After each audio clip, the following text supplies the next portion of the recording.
छत्रपती संभाजीनगरमध्ये युतीच्या प्रस्तावावर भाजप आणि शिंदे सेनेची अंतिम बैठक सुरू आहे। पालकमंत्री संजय शिरसाट यांच्या घरी ही बैठक सुरू आहे। या बैठकीला भाजपाचे शहर जिल्हाध्यक्ष किशोर चितोळे आणि आमदार संजय केनेकर यांनी युतीचा प्रस्ताव दिलाय।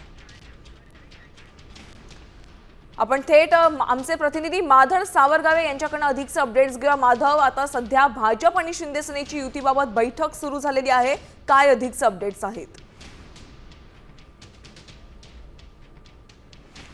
यामिनी आठवडाभरापासून ही चर्चा सुरू आहे। चर्चेचं अंतिम स्वरूप पात्र लोकांच्या समोर, मतदारांच्या समोर आलेलं नाही आणि पक्षाच्या समोर आलेलं नाही। आता ही अंतिम बैठक होते आहे, ज्या अंतिम बैठकीमध्ये युतीबाबतचा निर्णय होणार असल्याचं दोन्हीकडच्या नेत्यांनी सांगितलेलं आहे। जेव्हा या यादी संदर्भात पक्षामध्ये चर्चा झाली, त्यामुळं काही जण नाराज झाले, आणि नाराज झाल्यामुळं अनेकांची अडचण निर्माण होऊ शकते, अशा दृष्टीनं ही सगळं चित्र सध्या दिसतं आहे। आणि ही शेवटची बैठक आहे, अंतिम बैठक आहे। आता मी सध्या संजय शिरसाट यांच्या घराबाहेर, बंगल्याबाहेर आहे, जिथं भारतीय जनता पार्टीचे जिल्हाध्यक्ष किशोर चितोळे, आमदार संजय केनेकर, त्यासोबतच पालकमंत्री संजय शिरसाट आणि आमदार प्रदीप जयस्वाल यांच्यासोबत काही पदाधिकारी आहेत। त्या सगळ्यांची बैठक सुरू आहे।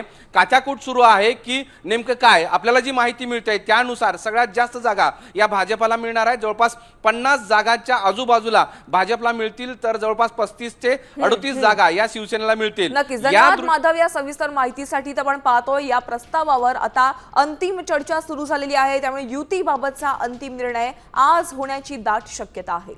आपण दृश्य पाहतोय, छत्रपती संभाजीनगर इथं भाजप आणि शिंदे सेनेची युतीबाबत महत्त्वाची बैठक सुरू आहे।